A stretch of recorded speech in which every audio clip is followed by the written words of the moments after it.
Welcome to Rooted Resilience, a multimedia project where we explore narratives of current and contemporary 2S LGBTQIA+ creatives living on colonized Nipmuc, Nonotuck, and Pecumtuck land, known also as Western Massachusetts.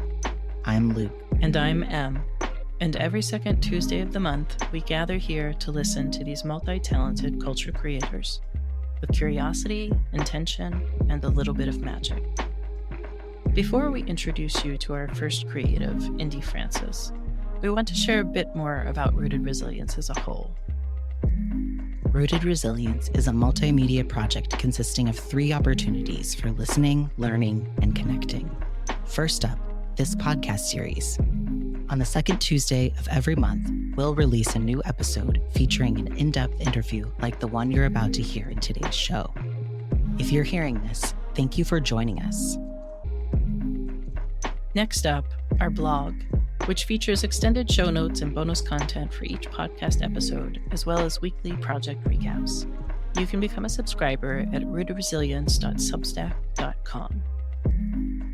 And last but not least, our virtual community dialogue series, an invitation for the 2S LGBTQIA+ community and our allies to explore resilience, identity, and community building. As a small group, we'll engage with these themes and more, stemming from the most recent episode of our podcast and blog. Thank you for centering Two-Spirit LGBTQIA+ contemporary creatives with us. This work is more meaningful than ever as we, especially the most vulnerable among us, weather a storm of attempts to erase our very existence as individuals. Thank you to our sponsors. This episode is made possible by Lemon Bakery, based in Amherst, Massachusetts. Lemon Bakery is a queer and trans-owned bakery run by Rory Hansen, providing homemade, locally sourced, seasonal baked goods with curbside pickup and delivery service. You'll find their delicious offerings all around the valley: pastries, breads, pies, cakes, quiche, and more. Rory is generously providing goodies for all of our upcoming in-person Rooted Resilience events. To order your baked goods from them, visit them online at lemonbakeryonline.com and follow them on Instagram at lemonbakeryonline. We are deeply grateful for their contributions to this project, which at its core is all about creating in connection and reciprocity with our communities. Rory is an example of the kind of generosity, creativity, and resilience reflected in the guests you will hear from on this season of our podcast. For our first episode, we'll hear from Indë Francis, an artist-scholar born, raised, and residing in Western Massachusetts. In a nutshell, Indë contends with American imperial systems of division using multimedia compositions to combat the lynching, disenfranchisement, and misrepresentation of queer people of color. We talked with Indë about the roots of his creative practices and how he sees his work evolving today. Here's Indë. My name is Indë. Pronouns are they and he, and I'm a multidisciplinary artist from the Northampton area. I was born at the Cooley Dickinson Hospital, went to Northampton High, then Mass Art in Boston, and now I'm back and really engaging in community arts programming and representation of queer and trans people of color. So I had what I called a hyperactive imagination. As a kid, I was a strong believer in magic, and fairies and cats were really important to me. And my mom would draw with me. My dad would sometimes bring out a drum machine and we'd make strange tracks where I would just sort of mumble whatever 5-year-old melodies I had in mind. But yeah, we had a pretty playful household out in the boonies, and I just entertained myself with a lot of reading and art. I started to get some renown in the 2nd grade for how good I was at tracing the Rainbow Fairy. It was like a comic series. Anyhow, Yeah, I went to a very creative grade school and flourished there. And then the arts program at the Northampton High School, both artistically and musically, was really fantastic. And I was able to get a full tuition scholarship to my undergrad institution, Mass Art in Boston. So yeah, it's just like a pretty clear trajectory of just being extremely dedicated to my craft. My artwork was all about isolation for, I don't know, I think the bulk of the time that I've been alive. I've always been racially isolated. My mom is white and my dad is British Caribbean, European Caribbean, which is to say that he is black, but he grew up in England because his parents are from Antigua, which is a British colony in the Caribbean. But growing up here with my two brothers, we had no examples of African Americans in our lives. We had only, an immigrant father as a representation of blackness. And he had sort of distanced himself from his own culture, um, and was just into like skating and stuff. So I didn't really have anyone to tell me or to like imbue me with a sense of like Black excellence or African American values or history. So I was just learning from the teachers at my school, whatever they wanted to teach me, which, of course, is full of holes and myths. So when I got to high school, I had to go through a sort of large reckoning of my racial identity and understanding that I will be interpreted as Black everywhere I go in America and how to prepare myself for that life. So I did a lot of like immersing myself in Black American culture via the internet to educate myself and sort of make up for the lack of role models that I had in real life. And got very involved with social justice, and that remains a huge part of my art practice and community practice. So it's really just about being alienated, being isolated here in the hill towns or in the hill towns where I grew up, and then still here in Northampton, and knowing that I'm not alone in that experience, and having come back to this area, witnessing again the lack of diversity, and wanting to make a change in the culture for kids like myself. As we hear more from Indë, we begin to understand the roots of his interdisciplinary approach through the lens of music and performance. So I was, singing in choirs and for fun as a kid.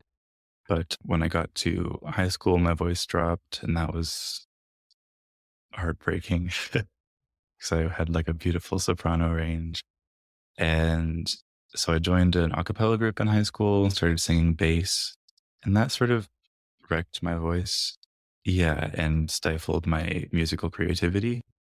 But I knew that I wanted to try making music. I found that people weren't spending as much time with my visual art as I wanted them to. And it felt really discouraging to spend like 20 hours on a painting and then have people scroll past it on an Instagram feed. So moving to a time-based medium of songwriting was a way to get people to spend more time investing in what I had to say. And so I challenged myself to write and record an a cappella EP in the like 5 days between graduating high school and turning 18. And then I did that, and it was horrible, but it got me started. In undergrad, I got my toes wet a little bit with performance. I was originally in the illustration department at Mass Art, and then the faculty said, "You don't need this degree. You're already doing work at the industry standard." And I was like, "Oh no, what am I doing here?" But then I found the Studio for Interrelated Media, which is like the misfits of art school.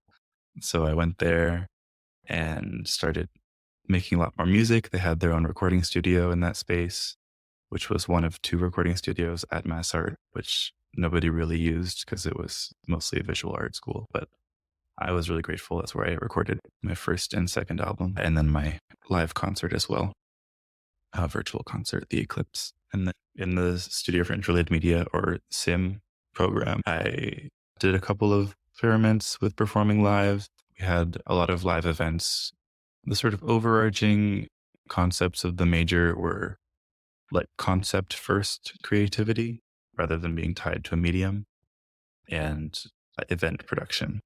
So we all learned to run soundboards and facilitate events and collaborate to create agendas for the days we would spend together as a program, as a class.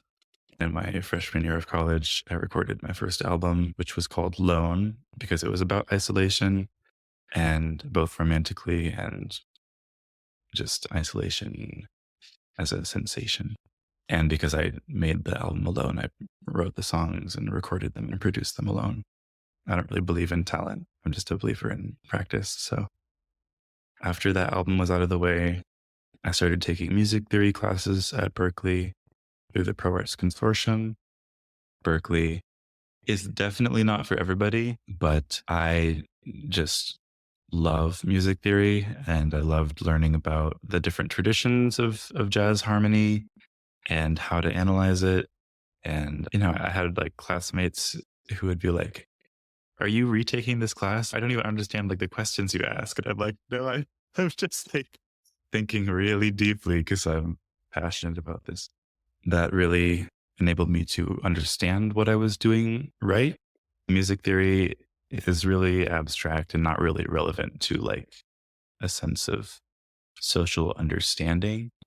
But I think in a similar way to people feeling freed by the color harmony system, for me, learning about jazz harmony was just super exciting and made me feel like I could do so much more as a musician before knowing it.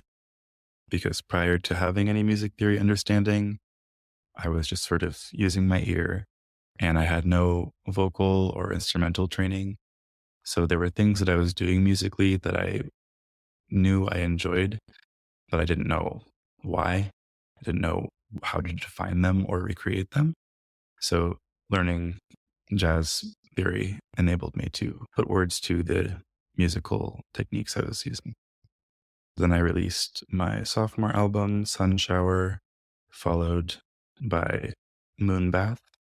And I released those albums on the summer and winter solstice, and then sort of finished out undergrad with a virtual concert called The Eclipse on the fall equinox of 2022. But over that time, I practiced communicating music theory in different ways. I have a system called the color harmony system, where I take the chromatic musical scale. So just going up in half steps, I take that scale and then I combine it with the color wheel in visual art, and then rotate every tertiary color across the circle 180 degrees. So it looks sort of like a circus tent layout of colors. But I found that by combining those two scales, I was able to create a system for depicting musical harmony that felt playful and expressive in a way that Western sheet music could never. If you've ever wanted to know the inner workings of the brain of a creative person, this next part is for you. Indë shares more detail around his color harmony system and how it works. They say it's not yet complete, but we hear how their thoughtfulness and experimentation with it is woven throughout their work. I know that I had a sketchbook like the one I have on the table right now, which is my sketchbooks they started out sketchbooks and now they're like a mishmash of diaries and records and sketches and designs and things. So I know at some point in 2020, maybe 2019, I had started painting in my sketchbook a little bit more. And I have a page that just said like color is harmony.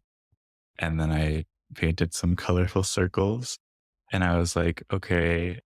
And then I just drew a color wheel and started thinking about combining the two systems. It just sort of came to mind. And originally it was a traditional color wheel before I'd rotated the tertiary colors, and it didn't work as well. Basically, everything looked more dissonant, and it was important to me that sounds that sounded harmonious also looked harmonious. So in rotating the tertiary colors, you then get like a chromatic dissonance, pun intended, because they will be two colors that are not complementary colors, not opposites on the color wheel, but the analogous color to the complement will be that half step. Yeah, so it shows more dissonance between half steps in the scale. And I found that when I drew all of the like diatonic seventh chords of a major scale, they all looked really warm.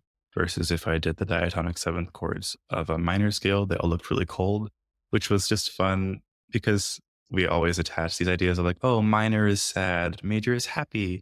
And then to have that visually reflected through like reds and blues and greens was just really, really exciting. And it could be a coincidence, but I have a lot more research to do with the system and seeing how far those sort of parallels go. Yeah. So because the color harmony system is sort of like a new language, there are times that it's been useful for expressing my musical ideas to others. But in general, people aren't familiar enough with it for me to give them a color and them to play it. So it's not so much a part of my collaborative practice yet, but my plans for my graduate studies, whenever those happen, or whenever I have the funding to research independently, my plan is to create instruments that use the color harmony system and create software so that you could play a chord and see it visualized or put some colors in a palette and then hear the chord. Yeah, more ways of connecting visual and musical arts. But in terms of composition, I am playing more with creating a piece of visual art and then taking the colors from that piece and turning it into a chord progression. I did that with a song called Superman Band-Aid, which appears on my next album. And I use the colors of the Superman logo for one of the core chords in the song. And then in my acrylic paintings that I did at the end of August for the Mirror Mirror exhibition, I'm taking these studies, these digital studies that I did over the last few years and turning them into large acrylic paintings on mirrors. And as I make them into these large paintings, I'm also drawing the colors out of the pieces and putting them into the color harmony system to then create more music to sing in the gallery. While Indë is exploring the relationship between color and music harmony, he is also beginning to lay claim to other intersections in his work through immersive experiences, such as those in his solo show, Mirror Mirror. Right now, in my work, I am diving into this world of immersive experiences. And it's really been what I've been doing for a long time. But over the last couple of years, I'm really started to claim that title of like immersive experience design and installation art. So in September, I had my debut solo show at the 50-Year Gallery in East Hampton. And the show is called Mirror Mirror. The subtitle of I'm my own role model. And it's all about growing up in this area without people who looked and identified the way I do, namely queer and trans Black people, and sort of painting those individuals and putting them on the wall to sort of imagine the role models that I wish I'd had. And my music is about the same thing. And in the venue, I performed the music alongside the paintings in order to express my experience in various layers and also challenge people to reinterpret an image based on different lyrical narratives. Yeah, so I'm engaged in visual and musical communication and explorations with music notation as well. So Mirror Mirror had its first showing in September, but the exhibition is a touring exhibition. So it's sort of become my act, that I bring wherever I go. So I had the second installation at the City Space in East Hampton just on Saturday, November 2nd. And with each installation, it changes and grows. It's sort of an iterative experience. And that's really important to the growth of the music before I actually record it and put it out to the world as a sort of static record. I also get to explore playing with different audiences in each space and what each space has to offer. So in this case, I got to play with stage lighting and just have more fun with like the drama of being spotlit. However, community participation is really important to the music. So I hadn't really thought about how bright the light would be and the fact that I wouldn't be able to see anyone in the audience. And so I couldn't hold them accountable to like singing with me. So there was some awkward moments where I had to like cut songs short because they weren't getting into it because I couldn't like stare them down and make them sing. I'm new to performing. Like I'm really just a composer, painter, creator who just got very comfortable with like the craft before learning how to hold attention as an individual, as a physical body. I'm really comfortable being on like an intimate level with people, like one-on-one, or just like being on the same literal platform as my audience. So being on a stage feels weird. And I've sung on stages throughout my life as like various vocal ensembles, but for my own artwork, for my own music, it feels pretty isolating. And the one thing that I really enjoy was that under the lights, I felt more comfortable making dramatic gestures and being more of a caricature. I think my work is really inseparable from my playfulness and my vulnerability. So the audience still felt like it was an intimate experience from what I heard. And that's something that I'm hoping to explore, or that I will explore in the Mirror Mirror exhibition as well, doing more than just a musical performance and really also testing out that arena once people's like minds are open to more of that interdisciplinarity and conversation of intersectional justice, than performing a performance art piece. Yeah, I've got a few things in mind, but I'm not sure at what point in the lifetime of the exhibition they'll come to fruition. I think that's the most thrilling part about becoming a performing artist, is that now a part of my practice is sharing the music. Whereas in the past, I would just make the work and sort of release it, and it would have its own life or maybe no life at all, and I wouldn't know. So returning to this post-pandemic world, and at least being able to be in the same space again at this time when I'm finding myself exploring the performing arts, is really exciting. To perform a concert and then have someone come up to me directly afterwards and say, I really resonated with this song because, you know, I've also feel like I've been trapped in like people's projections and stereotypes of who I am based on how I look. And getting to have that conversation with those individuals, that just lights me up.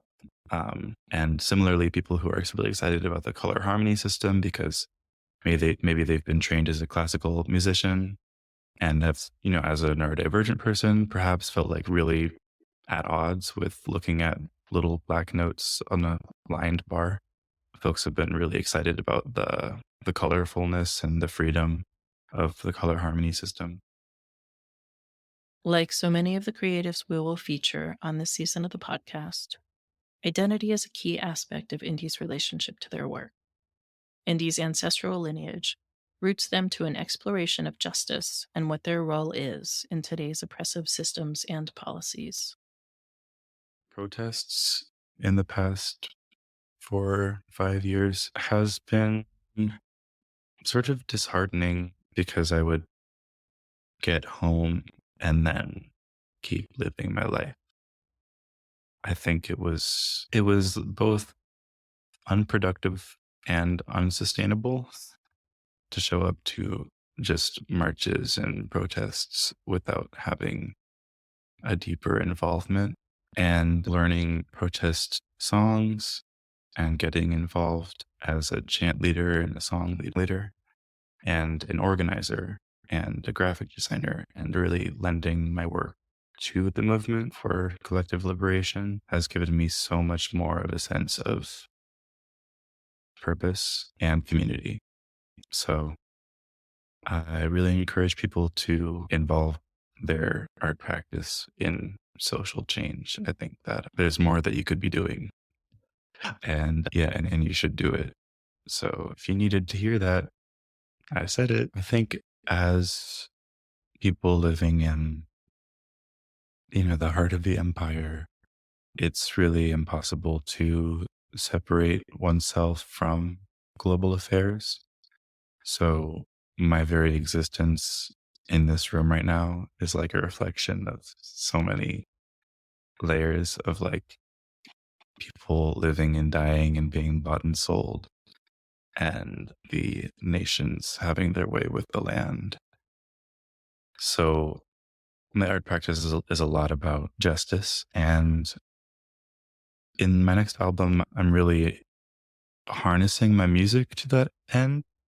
In the projects that I did before, they were pretty shallow.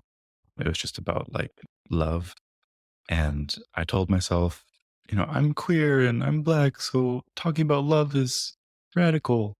And it's true, but I also have a capacity for much more radicalism than that, So with this next project, which is called Role Model, is really about identity, the layers of identity, acknowledging and refusing to dissect one's multiplicity. And I think that at its core is like entirely about global affairs. I just see the way that my experience here is an echo of experiences abroad. I think a lot of second generation folks resonate with that mentality and just feeling like insecure in the space that I hold and the privilege that I hold here in Western Mass because I'm so close to the margins that I can just be pushed out at any time. So musically, I've been writing a lot more protest music. When I was arrested at UMass last May, I sang a song in the paddy wagon that was about police brutality that I'd written in 2020. I'd never been in a situation where people like needed to hear music. It was only ever like a desire or like, I feel like it, But I was arrested at a UMass Palestine encampment for supporting their students and defending them from the state troopers. And we were sitting in this big auditorium, which was our sort of holding cell for, I don't even know how long, from like 11 p.m. to like 8 a.m.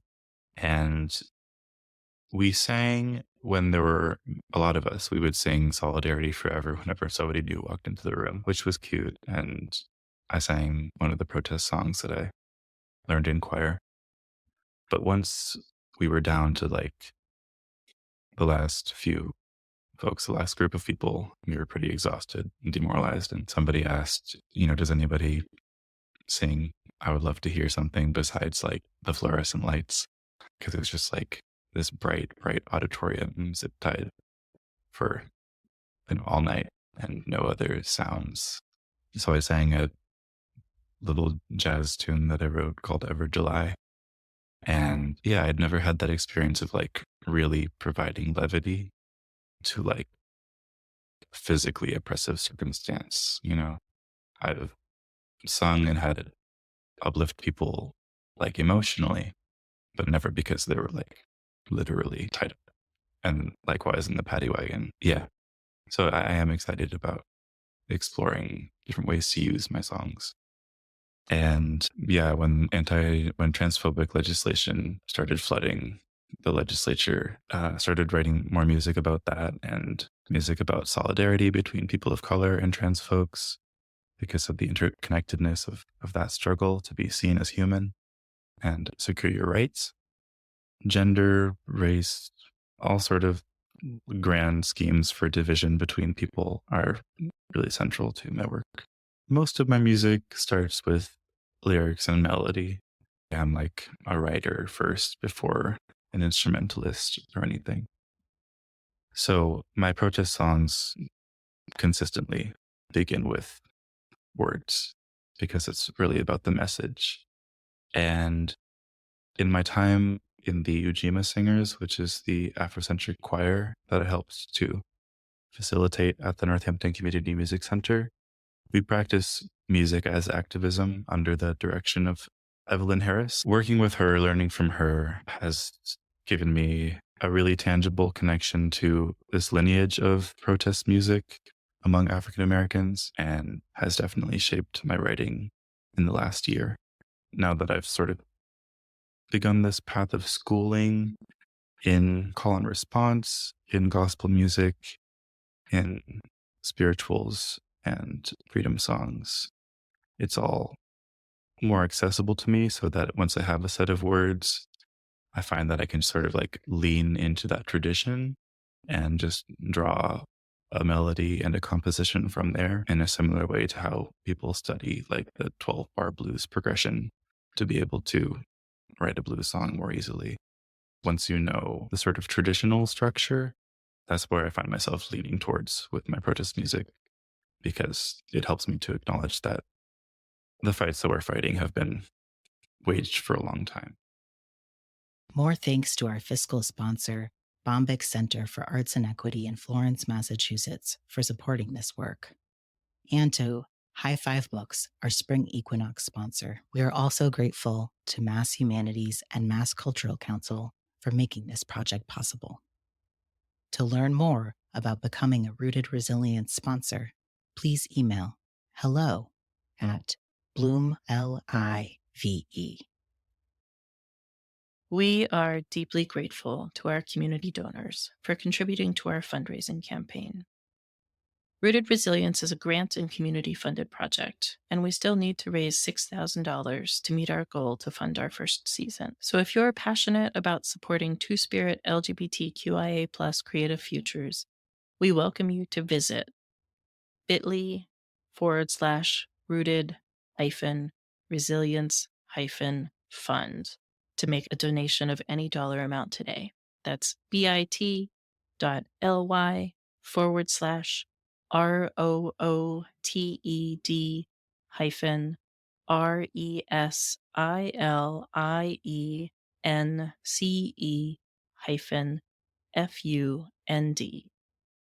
Now, back to our show. We ask what is next for Indë, given all the layers of what they've shared so far, and we're not surprised by the answer.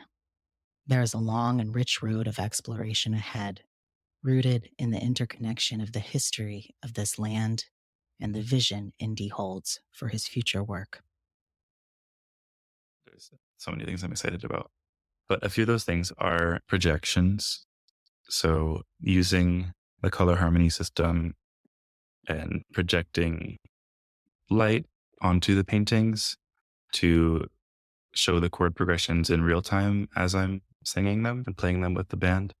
And then also, I want the work to be able to survive without me, so that I don't need to be in the gallery all the time for people to get the full experience. So in the next proper installation, I hope to have funding for directional speakers that I'll install over each painting so that people can approach a painting and then hear the music that I've curated to go with that painting narratively without me having to perform it live for them. And then I also experiment with projecting onto glass. There's a couple of glass sculptures that I had made for my virtual concert. And in the concert, they lit up during the music with the chord progressions. I want to continue to play with that, not only on the paintings, but on the glass pieces.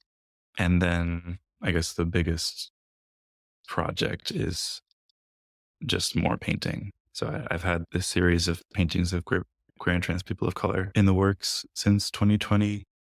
And during the pandemic, I didn't have access to a painting studio. So I would just paint digitally. And now that I have made a space for myself to paint again with acrylic and mixed media, I'm slowly, we're actually pretty rapidly transforming these digital studies into large acrylic paintings. But besides that, in the exhibition, I'm just performing the entire role model album every time I show the work. And that allows the music to develop over time as well. I used to record my musical ideas directly into a laptop so that I would release the album and then perform it live for the first time. And in this project, it was really important for me to shake things up and practice the songs live with an audience and get a feel for what worked and what didn't land before recording the final version. So I also need to build a band because I've done everything myself so far, all the production and whatnot. So now I've got a really wonderful connection with the guitarist Hazel Basil and started playing with the violist as well, Morgan Faust from Smith College. And as I keep showing the work, I'm excited to keep growing the band and looking for a percussionist in case anybody listening wants to come play some stuff.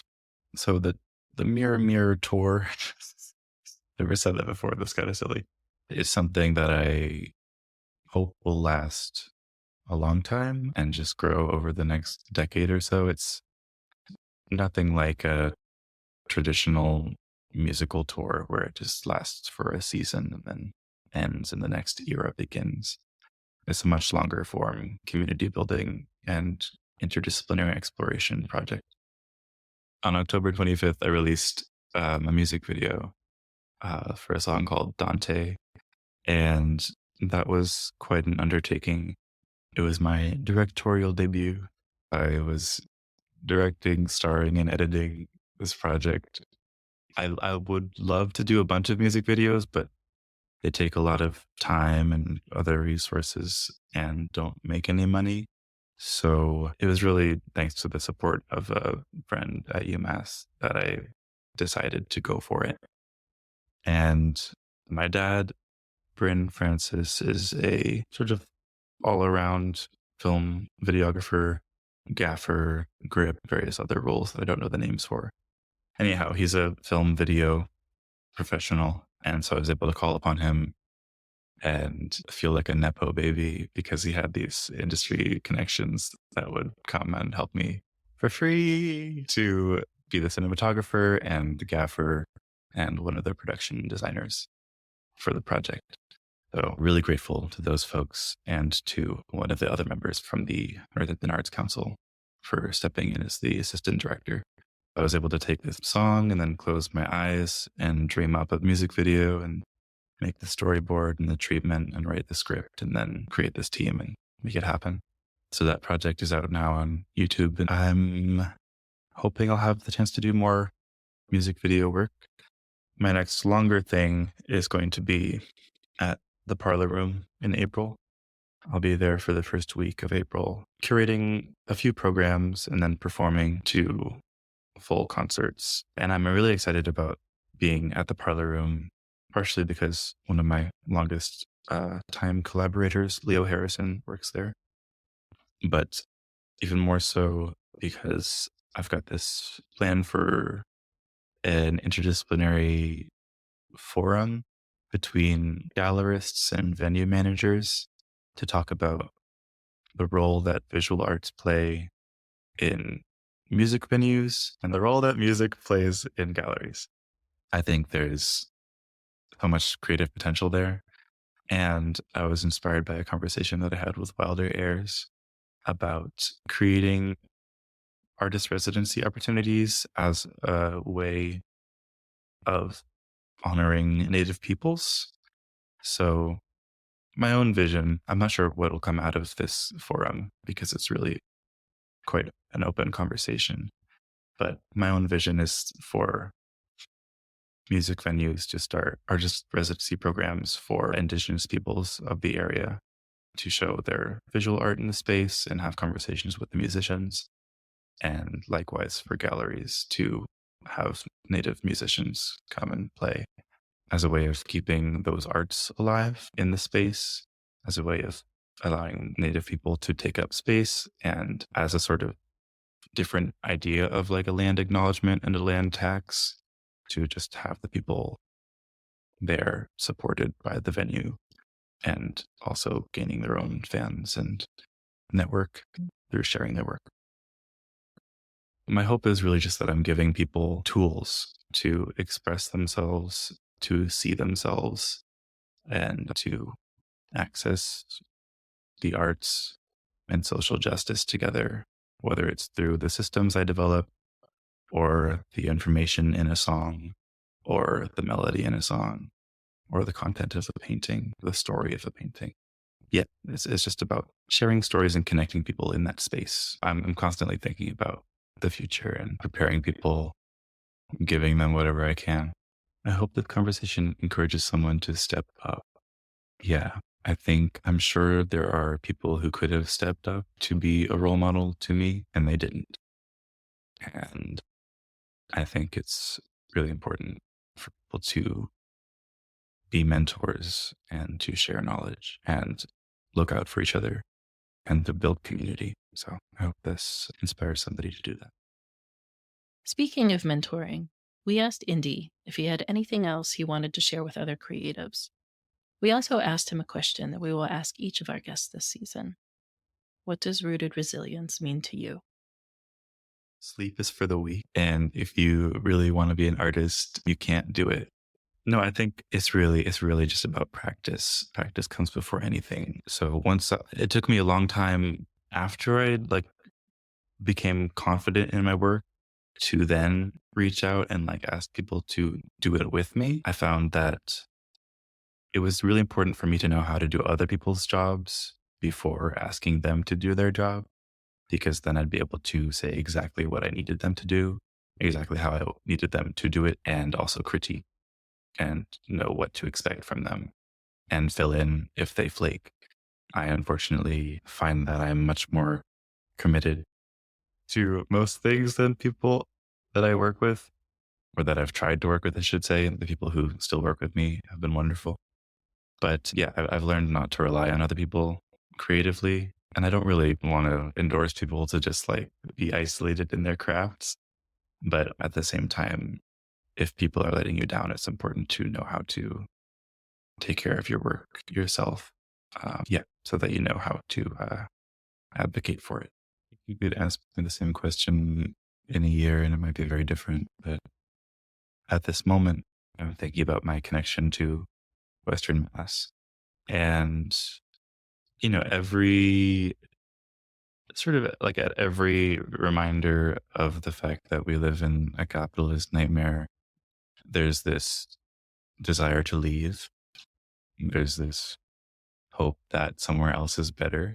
And as somebody who's been, intersectionally marginalized through my whole life, I've often wanted to leave, just, on the daily, feeling like I didn't belong. But acknowledging the privilege of being here has made me feel like being here has much more purpose. The fact that my family owns a house is a massive privilege. And this is such a comfortable place to live in so many ways that I've really tried to be in the practice of just diligence and gratitude. I feel like I have it too good to complain. But that doesn't mean I have it too good to work, but I just am really, truly grateful for my roots here. My parents could have raised me in England. They could have raised me in the Caribbean. I don't know what those lives would have led to, but I'm here now and grateful to be back and to be making some waves in the culture here and feeling, generally supported. I think that's really a privilege. Yeah. So for me, rooted resilience is just paying homage to a location through resilience, through dedicating yourself to being there and to investing in that community and having the hard conversations. Yeah. Always revolution o'clock. The ticking just gets left. That's it for this episode of Rooted Resilience. If something resonated with you, let it sit. If you're inspired, take it with you. And when you want more, we'll be back on the second Tuesday of next month. You can also dig deeper into Indë's works and learn about their upcoming exhibitions on our blog, where you can view extended show notes and bonus content curated by Indë. You can also learn more about our project, subscribe to weekly updates, and join us in our virtual community dialogues by visiting rootedresilience.substack.com. If you liked what you heard, please share this episode, rate it, and leave us a review. It helps so much, and we appreciate it deeply. Until next time. Take care.